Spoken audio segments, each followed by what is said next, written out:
Good morning dear students. पिछले video में हमने चैप्टर 8 की फर्स्ट एक्सरसाइज करी थी, जिसमें हमने रेशो और परसेंटेजेस पर बेस्ड क्वेश्चंस करे थे। आज हम नेक्स्ट एक्सरसाइज शुरू करेंगे, जिसमें डिस्काउंट, सेल टैक्स और कॉस्ट प्राइस, सेलिंग प्राइस पर बेस्ड क्वेश्चंस हैं।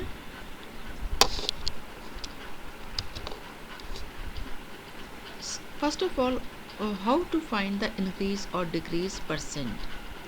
मतलब किसी क्वांटिटी में कुछ इंक्रीज हो रहा है या डिक्रीज हो रहा है, then how we will calculate its increase percentage. The increase percent equal increase in value, जो भी इंक्रीज है उसकी वैल्यू में, divided by original value multiplied by 100। Similarly, decrease percent is decrease in value divided by original value multiplied by 100। इसे example से समझते हैं। ये एक्सरसाइज का ही क्वेश्चन है। On Sunday 845 people went to the zoo. On Monday only 169 people went. What is the percentage decrease in the people visiting the zoo on Monday. Sunday को 845 लोग जू गए थे, मंडे को केवल 169 पीपल गए। तो जो नंबर ऑफ पीपल है वो रिड्यूस हो गए। तो हमें ये बताना है कितने परसेंट रिड्यूस हुए हैं। तो पहले तो रिडक्शन निकालेंगे, मीन्स डिक्रीज निकालेंगे हम। So the decrease in the number of people is 845 minus 169, that is 676. Now percentage decrease निकालना है, so decrease in number of people divided by original value। original value मतलब पहले कितने जा रहे थे। so the number of people who went to zoo on Sunday multiplied by 100। so 676 divided by 845 multiplied by 100। so when you do calculation you will get 80%। Next is a man got a 10% increase in his salary। ये भी book का first question है। If his new salary is rupees 1,54,000, find his original salary। एक आदमी की salary 10% बढ़ जाती है और बढ़ने के बाद उसकी नई सैलरी 1,54,000 हो जाती है। तो उसकी पहले कितनी सैलरी थी। अब हमें यहाँ पहले वाली सैलरी नहीं पता, तो इसलिए इसको हम कुछ मान लेंगे। Suppose the original salary is x. अब नई सैलरी कैसे निकलेगी पहले वाली सैलरी प्लस जितना इंक्रीज होगा। लेकिन यहाँ पर इंक्रीज परसेंटेज में दिया है, तो आप उसे रुपीज़ में निकालेंगे। तो 10% इंक्रीज हुआ। किसका 10%? ओरिजिनल सैलरी का। So we have original salary plus increment equal new salary. Original salary इसकी एक्स मानी थी हमने। इंक्रीमेंट कितना हो गया? 10% ऑफ एक्स, मीन्स 10% हटाएंगे तो डिनोमिनेटर में 100 साइन आ जाएगा। Of means multiplication x. Original salary का 10% निकालेंगे। नाउ एक ज़ीरो से चलिए आप काट भी सकते हैं, कैंसिल भी कर सकते हैं, और take the LCM as it is. So LCM will be 100 here, then numerator will be 100x plus 10x, that is 110x equal this। So x equal to, ये क्रॉस यहाँ मल्टीप्लाई हो जाएगा क्योंकि डिवाइड में था, तो यहाँ पे 100 से मल्टीप्लाई, और ये मल्टीप्लिकेशन में इसके साथ, तो ये इधर ले जा के डिवाइड हो जाएगा। Now divided you will get 1,40,000। it means the original salary was rupees 1,40,000। Next example, the price of a scooter was rupees 34,000 last year। it has increased by 20%। what is the price now। पिछले साल एक scooter का price 34,000 था और वो 20% बढ़ गया, तो इस साल कितना होगा? स्कूटर का प्राइस इस साल कितना होगा? तो यहाँ पर ओरिजिनल 34,000 था, तो इसका 20% बढ़ा। सो हम इंक्रीज इन प्राइस निकालेंगे 20% ऑफ 34,000। सो परसेंट हटाया, डिनोमिनेटर में 100 आ गया, ऑफ की जगह multiplication, then do the calculation, zeros cancel हो गई, देन 34 टू 68, तो 6,800 is the price. Now new price is equal to old price plus जितना बड़ा नया प्राइस कैसे होगा, पहले वाला प्राइस प्लस जितना उसमें इंक्रीज आया। और इंक्रीज यहाँ क्योंकि ये रुपीज़ में है तो यहाँ पे भी ये इंक्रीज रुपीज़ में ही लिखेंगे जो आपका यहाँ पे आपने कैलकुलेट करा है, that is 6,800। So at the two you will gate 40,800। Now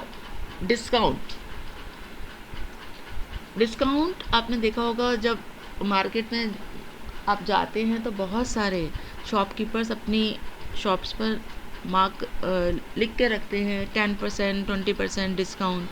तो वो सब किस डिस्काउंट मतलब छूट, कितने परसेंट वो छूट दे रहे हैं।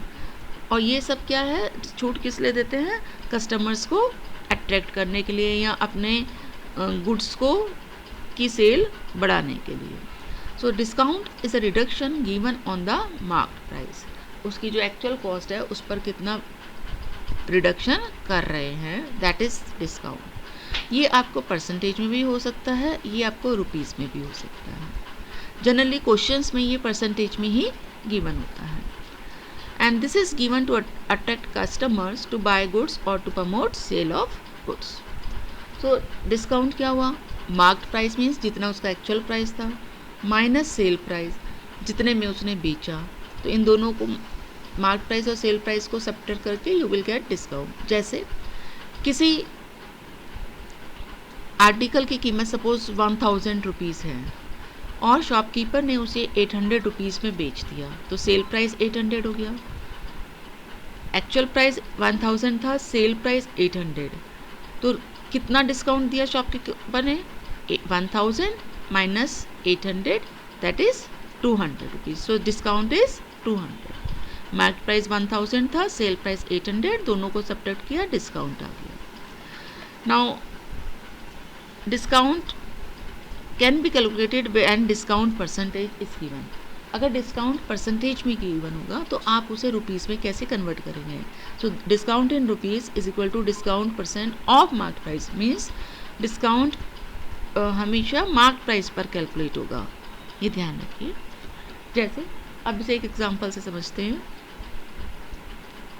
An item is marked at rupees 840 and is sold for rupees 714. It is marked at 840 means this is the marked price of the item.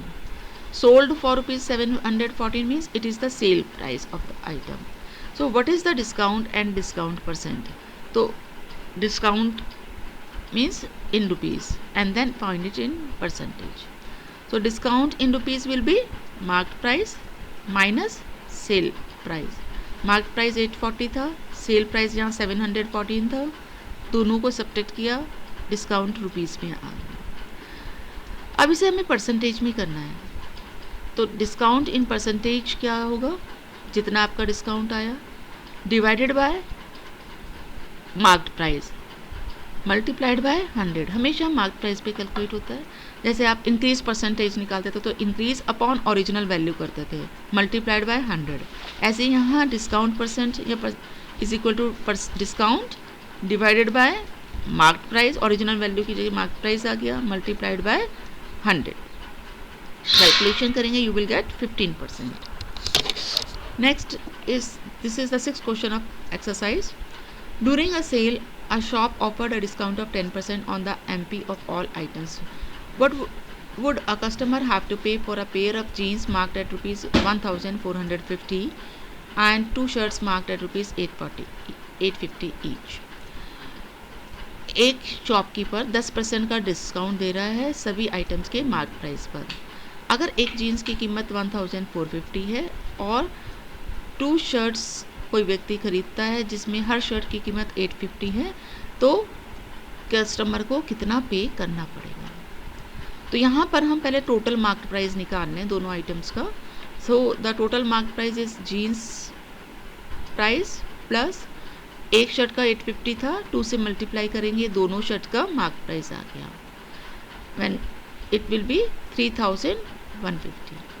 Now discount कितना दे रहा था शॉपकीपर? 10%। किसका 10%? मार्क प्राइस का। सो 10% means 10/100 of mark price. Calculation करेंगे, you will gate 315 rupees. तो इतना ही वो discount है।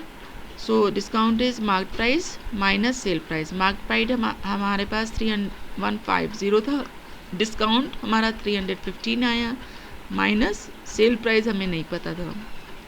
अब इसको ट्रांसफ़र करेंगे लेफ्ट हैंड साइड में और इसको ट्रांसफ़र करेंगे राइट हैंड साइड में, then you will get 3150 minus 315, that is 2835। 10 इसका मतलब कस्टमर को इतने रुपए पे करने हैं। That's all for today, thank you.